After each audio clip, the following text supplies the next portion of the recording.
C'est une visite des élus issus de la communauté Banyamulenge auprès du chef du parti au pouvoir qui met à découvert tout le mensonge du président rwandais Paul Kagame à la base d'un plan visant à exproprier une partie de la RDC sous prétexte fallacieux de chercher à protéger la communauté Banyamulenge.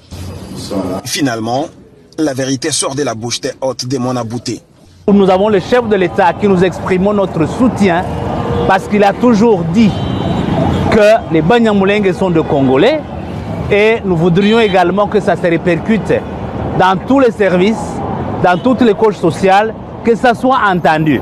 À en croire Augustin Kabouya, secrétaire général faisant fonction de président et du parti, la communauté Banyamulenge n'a jamais subi la discrimination sous le règne du président Tshisekedi.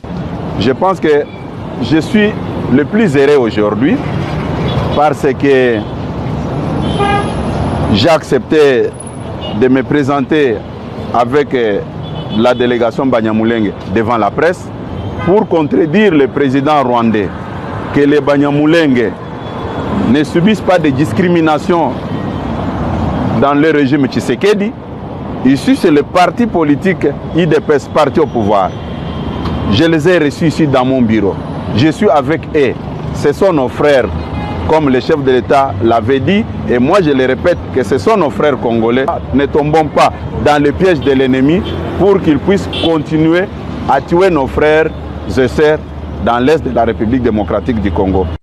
Un autre mensonge cousu des fils blancs, c'est lorsque le Rwandais sort de la prison des hommes à qui il donne des tenues neuves des FARDC pour essayer de justifier la présence des FDLR dans les rangs de l'armée congolaise.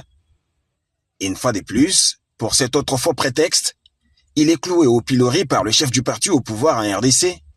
Augustin Kabouya ne sait pas comprendre qu'un militaire au front soit présenté gardant sa tenue et ses chaussures toutes neuves. Lui avait présenté des faux FDLR, des prisonniers retirés pour montrer à la face du monde par ce que j'avais dit. Depuis qu'il occupe Goma et Bukavu, il n'a pas présenté d'FDLR. Par manque d'arguments, il est allé sortir des prisonniers, il les a habillés, comme on dit, il n'y a pas un crime parfait. Il les a amenés. Comment expliquer un militaire qui vit au front peut avoir des tenues neuves?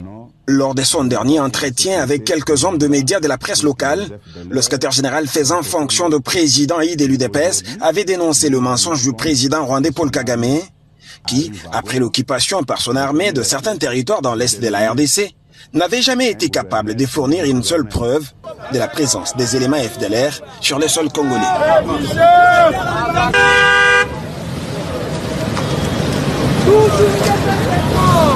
Toujours fatigué.